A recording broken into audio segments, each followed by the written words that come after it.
वो कहते हैं ना, ऐसा कोई सगा नहीं जिसे चीन ने ठगा नहीं। चीन ने यूरोप को अच्छे से ठगा, लेकिन अब फ्रांस से मांग रहा है भारत के खिलाफ एक बहुत बड़ी मदद। क्या भारत के खिलाफ फ्रांस जाएगा? वहीं दूसरी तरफ एकदम से बिल्कुल हलचल सी मच गई है, क्योंकि यूएई आ गया है भारत के साथ चीन के खिलाफ। जानेंगे यूएई, भारत और फ्रांस के बीच क्या चल रहा है। ये तीन देश अचानक से क्यों सैन्य रूप से खिलाफ में उतरे हैं। जियो पॉलिटिक्स में मची इस हलचल के बीच बहुत कुछ है जानने को। आइए जानते हैं इन खबरों को विस्तार से। आज से 4-5 साल पहले अगर जाएं तो वहां पर अगर आप चीन को देखेंगे तो चीन को हर तरफ से मदद ही मिल रही थी। भले भारत में जो संविधान निर्माता थे भीमराव अंबेडकर, उन्होंने 1950 में ही देख लिया था कि चीन आगे क्या करने वाला है।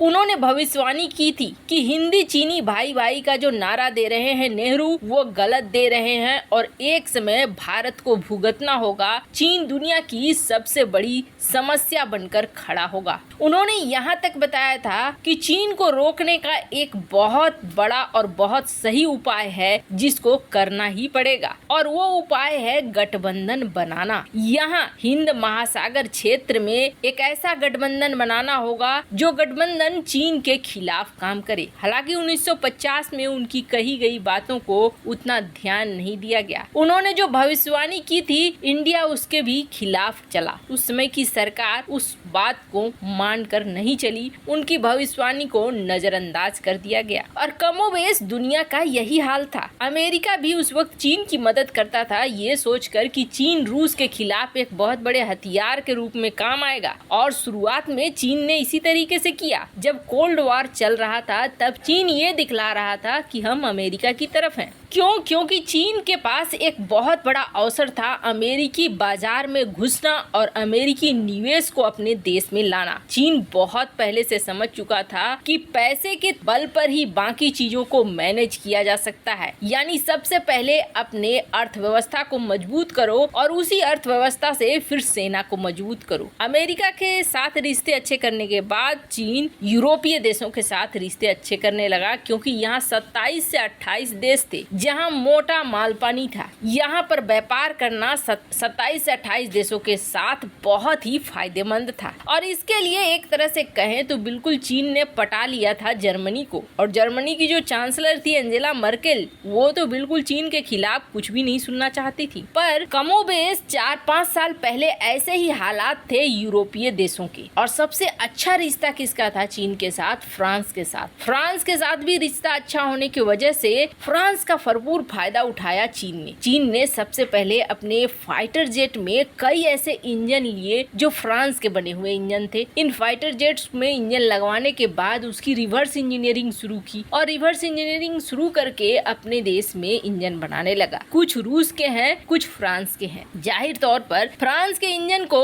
रिवर्स इंजीनियरिंग करके चीन ने बहुत फायदा उठाया। इसके अलावा चीन को अब चाहिए था एक ऐसा सेंटर जहाँ पर अपने बनाए हुए इंजन का परीक्षण कर सके। क्योंकि फ्रांस के इंजन की ये कॉपी थी, ऐसे में फ्रांस का ही पूरा परीक्षण का मैकेनिज्म हो तो चीन के लिए बहुत फायदा होता। फ्रांस से बात की और फ्रांस के साथ उस वक्त रिश्ते बहुत अच्छे थे। फ्रांस ने इस चीज को इग्नोर कर दिया कि उसने उसके ही इंजन को कॉपी किया है और पूरा एक परीक्षण का मॉड्यूल भी चीन में बना दिया। यानी चीन ने फ्रांस के इंजन को कॉपी करके फ्रांस के ही परीक्षण मैकेनिज्म में परीक्षण करके बिल्कुल फ्रांस की तरह बनाने की कोशिश की अपनी इंजन। हालांकि कॉपी की गई चीजें हमेशा पूरी तरीके से कॉपी नहीं होती। चीन को इसमें वक्त लगा, पर ये जो 4-5 साल हुए ना, ये 4-5 साल बिल्कुल जैसे कि पलट गई दुनिया चीन की। और चीन के बारे में धीरे धीरे अमेरिका सतर्क होने लगा, यूरोप सतर्क होने लगा और भारत का उदय होने लगा। भारत दुनिया के सामने चीन के भी चरित्र को लाकर सामने रखने लगा और पाकिस्तान के चरित्र को भी। और इन सब में सबसे बड़ी मदद मदद कर दी महामारी ने तो बिल्कुल चीन को दुनिया के सामने लाकर खड़ा कर दिया कि हाँ, इसका असली चेहरा यही है। जिसके बाद यूरोपीय देश हो गए सतर्क। अब चीन को अभी भी फ्रांस से एक बहुत बड़ा काम है। यूरोपीय देश जहाँ व्यापार में आनाकानी कर रहे हैं और भारत के साथ फ्री ट्रेड एग्रीमेंट साइन करने को तैयार हैं, चीन यहाँ पर बौखलाया हुआ है। पर फ्रांस के साथ एक बड़ा काम है चीन का, और वो है उसे चाहिए ऐसे हेलीकॉप्टर का इंजन जो बड़े बड़े मालवाहक चीजों को उठा लेते हैं, जैसे कि टैंक को उठा लिया या फिर और किसी हैवी व्हीकल को उठा लिया। कई ऐसे हेलीकॉप्टर हैं जो जिनका इस्तेमाल इन सब कामों के लिए किया जाता है। दरअसल चीन फ्रांस से चाहता है कि वो इंजन मिल जाए, लेकिन अभी हालात बदले हुए हैं। ऐसे में फ्रांस इन इंजनों को देगा या नहीं देगा वो तो आने वाला समय बताएगा। लेकिन इस वक्त चीन को बहुत बड़ी आशा है कि किसी भी तरीके से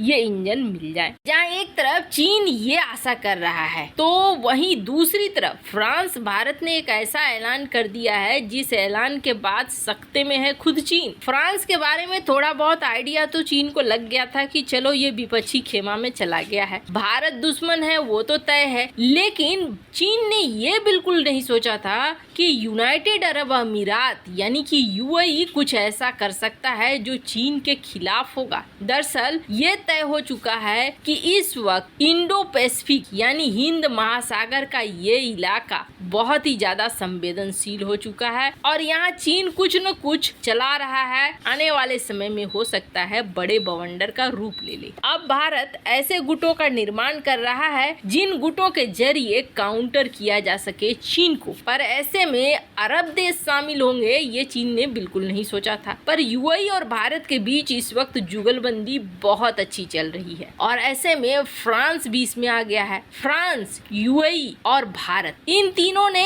एक फ्रेमवर्क तैयार किया है, एक त्रिपक्षीय फ्रेमवर्क। और इस त्रिपक्षीय फ्रेमवर्क के जरिए ये सुनिश्चित करना चाह रहे हैं कि हिंद महासागर में हर तरीके से ये तीनों देश तैयार रहें, सैन्य रूप से भी। इन तीनों की मीटिंग हुई। इन तीनों की मीटिंग में भारत की तरफ से संदीप चक्रवर्ती जो कि जॉइंट सेक्रेटरी हैं यूरोप और वेस्ट के, उसके अलावे श्री विपुल जो कि गल्फ जॉइंट सेक्रेटरी हैं, फ्रेंच की साइड से बर्लैंड और इमैनुअल सुकेट, और यूएई की तरफ से अहमद बरहैमा, इन लोगों ने एक मीटिंग की जिसमें इस पूरे एग्रीमेंट को साइन किया गया। अभी ये कहा जा रहा है कि ये जो त्रिपक्षीय समझौता बना है ये दरअसल हम एक दूसरे को सहायता करने के लिए एनर्जी, फूड सिक्योरिटी में, स्टार्टअप में, बहुत सारी चीजों में हम एक दूसरे की मदद करेंगे हिंद महासागर के क्षेत्र में। लेकिन इसका असली मकसद ये माना जा रहा है कि ये सब काम उस समय के हैं जब युद्ध नहीं होगा। जब युद्ध होगा तो ये तीनों देश एक दूसरे की मदद करेंगे ताकि हिंद महासागर के इलाके को सुरक्षित और स्वतंत्र रखा जा सके। कल इस तीन देशों की जुगलबंदी के वैसे इन सब मामले में आपकी क्या राय है, कमेंट कर जरूर बताएं। जल्द मिलते हैं अगले वीडियो में नई खबर के साथ।